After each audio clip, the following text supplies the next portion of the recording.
Hey y'all, welcome to the Coyote Trapping School podcast. In this episode of the podcast, I wanted to talk a little bit about tanneries and getting fur tanned. So, in the current market conditions like they are, and even when there's no market issue, maybe you're just new to getting into trapping and you caught your first coyote this year and you want to get it tanned. That's what I did. First coyote I ever caught. It's hanging right here. That's my pride and joy right there. First coyote I ever caught. Turned out to be a pretty nice coyote for a Georgia coyote. And there was no question. It don't matter. Somebody that offered me $200 for it. I wanted to get it tanned, man. That was such an accomplishment.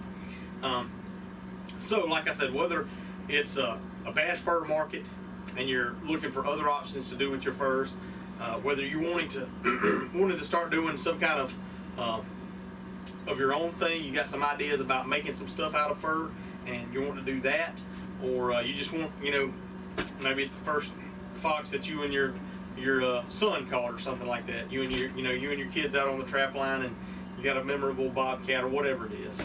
I wanted to go through some of the options, because a lot of folks don't really know, especially if you're new to it. You don't know what to do with your catch, much less having it tanned. And so a lot of folks' default option is, well, I'll take it to the taxidermist. And nothing against taxidermists. I'm not trying to make anybody mad here, but in my opinion, that's not the best option.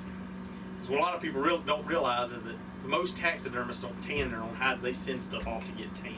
And there's a difference between just kind of wall hanger or garment tanning versus taxidermy style tanning.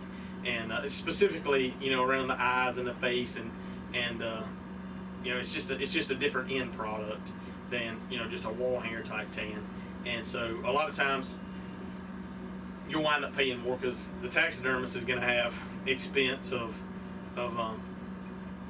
handling it, shipping it, getting it shipped back, plus and I've seen the tanning list, and taxidermists might say $100 to get your coyote tanned.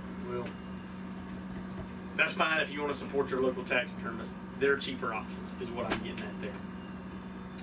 The one catch is, most of the time you need to flesh it.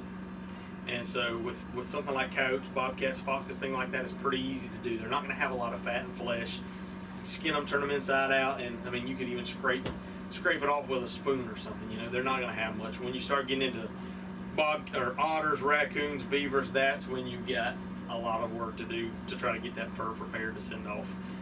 So that could be where a taxidermist may come in, and some of these companies will offer fleshing services. They're going to charge more, obviously, but in a lot of cases, I was thinking, let's see, one of them, yeah. So like Sleepy Creek Tannery, the one they do offer skinning, fleshing, salting, anything like that. They'll offer that, and it's an extra charge. A lot of time, for most stuff, it's $15 to $20. Which is not bad at all. You're still going to wind up cheaper doing that than sending to a taxidermist, probably. Like I said, I don't want to get hate mail from taxidermists, but that's just been my experience. I've dabbled a little bit in taxidermy, but not a whole lot, and just knowing a few and talking and seeing things throughout the years. But so you can dry, but before you ship, because you're not, like I said, unless so try to get focused here. You made your catch, you got it skinned, and you put it in the freezer. So your first thing you got to figure out is, what are you going to do with it? Are you going to try to ship it to somebody and let them flesh it and tan it? It's fine. It's going to cost extra, and that's not a problem if it's one or two hides. But if you're talking multiples, then you need to get the fleshing down yourself. So then your options, because freezing it and shipping it frozen is not the best way. If you don't have to, and if you flesh it, you don't have to. So you either put it on a stretching board and stretch it, which is fine, or you can salt it. Most tanneries don't have any issue salting hides, and that's a normal part of the tanning process anyway, is to salt that hide. So that works fine, and the hides will keep salted like that. So that's not an issue. Don't put anything else on the hide. You don't need anything but salt. And the best thing to do, depending on how much you got, you can get a 50-pound bag of stock salt, or 40-pound bag of stock salt, white stock salt at Tractor Supply or something like that for, I don't know, $8, $10, $12, something like that. and that'll last you a long time. But that's definitely what I would recommend. Put it in a Rubbermaid container, and just whenever you get ready to have something you know you're gonna want to tan, flush it, throw it in there, salt it real good, roll it up, let it drain, shake all that old salt out, resalt it, and then let it drain or dry another day or two, and then or over how long until you're ready to ship it. But okay, so there's a couple of options for tanning if you're looking at tanning, and there's more than what I've got here, but these are just either some that I know of or heard of somebody else that had dealings with them. So one of the big ones that if you Google, fur tanning is probably going to come up as USA Fox, and that's FOXX, and they advertise in most of the trapping magazines and predator hunting magazines. And they're in Minnesota. They're a really big tannery, and that's actually where I had this tan. And you'll see a lot of mixed reviews about people sending stuff and they got their stuff lost or fur slipped or whatever. And any of these tanneries, they explicitly outline, we do our best to preserve the hide, but they can only control the hide once it gets to them. There's a lot that can go wrong before it gets to them. So if you have a slip spot in your hide, most likely, not all the time, most likely something that happened on your end before you shipped it. But they have a pretty good website. You can find their price list online. They're on Facebook as well. So, and they do tanning and custom manufacturing. So one neat thing that I was going to do when my son was little, I never did it, but they'll make like beaver teddy bears. You can ship them. You can ship them your fur and then have them make. They got huge, nice big bedspreads, teddy bears, hats, and gloves and stuff. It's pretty neat. They'll make just about anything you can want. So that's neat. That not all the other ones offer.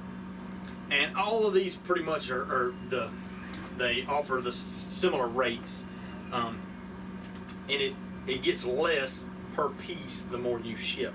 So with like USA Fox, they offer a 1 to 10 rate, 11 to 74 rate, and then a 75 plus rate. So we're going to stick in the 1 to 10 category on all these. But so for them, raccoons is going to cost you, raccoon and skunk, $19. Beaver is $27.50. Bobcat is $28. Coyote's $25. And you won't see a whole lot of difference between these other companies in that. But that's, like I said, you're going to have to pay shipping there, and I think they'll probably charge you for shipping back too. So if you wanted to send it, probably cost me $40 all in for that coyote to have it tanned. So the next option is Moyle Mink and Tannery. They're in Idaho, and they actually, I don't know if they're still in the mink farming business, but I think that's kind of how they started. Was a big mink farm, and then they got into tanning as well. They're another really large tannery I've had. Let's see, so those nutria and I think those gray fox I had tanned by Moyle, and I had no complaints with them either. They got a nice website, moytown.com, and they're on Facebook. They support the National Trappers Association, so I think there's a small percentage if you check or do a certain thing, they'll do a small percentage back to the National Trappers Association, which is nice to always be supporting them. They also have a price list online. That was one of the really helpful things. A lot of these guys have price lists online, so you can look and see what your costs are looking like. And so for them, now they break their beaver down into size, and they do 1 skin, 2 to 5, 6 to 20. So they got a few more categories, but for one beaver, it ranges from 26 to small to 32 for an extra large. Coyote's 28. Raccoon is 15. So raccoon is 20 actually. So here raccoon was 19. Coyote was 25. So they're going to be Moy's a little bit more expensive, but it's all in. You can look through reviews and read a whole bunch of different ones either way.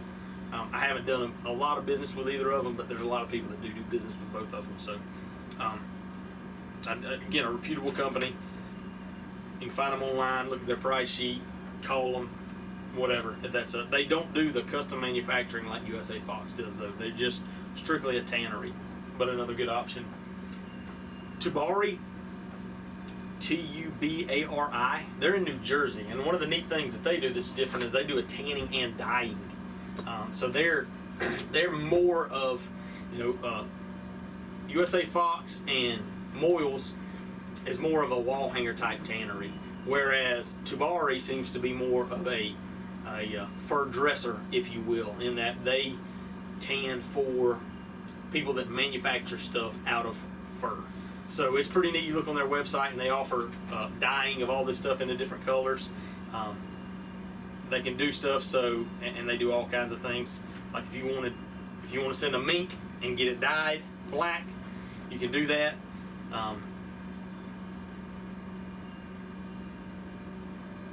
They do shearing for the beavers. They also do the plucking for beavers, if that's something you're interested in. So they have a website and have their price list online. That's hugely helpful, man. Anymore, and it's kind of weird because a lot of stuff in the trapping industry tends to lag behind just because trappers are kind of old school, and I find myself getting frustrated with those folks because we're so used to everything being right online, right at our fingertips whenever we want it, and when you don't hit something like that, it can be a little frustrating.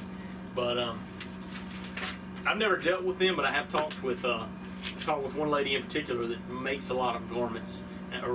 She makes a lot of different things out of fur, muffs and mittens and things like that, and that's her tannery of choice. So then lastly, I didn't have them in my notes, but where I had where I get my beaver tails tanned, where I've been getting my beaver tails tanned, and also my my fur leather, if you will, tanned.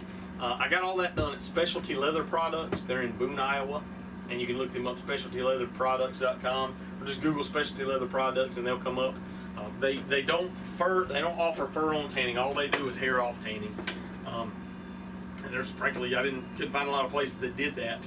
But I've been really happy with the product that I got back, the quality, and you can look because you have to decide what color you want your hides tanned to and all. So that's a pretty neat process, and they got some pretty neat pictures of the different things. That's the whole reason. Just looking on their website is the whole reason that I wanted to get the snapper turtle hides tanned, and so I'm having fun with that and looking forward to doing that some more, working on all this stuff some more this off season. So anyway, I hope that helps. Hope that gives you a little insight or thought if you were thinking about having stuff tanned or wanting to have some stuff tanned. Maybe that'll give you a starting point of places to look and some people to talk to have that done. So anyway, we'll be back again next week. Not sure what we're going to talk about yet, but it'll be worth it. So thank y'all for tuning in, and we'll catch you next time.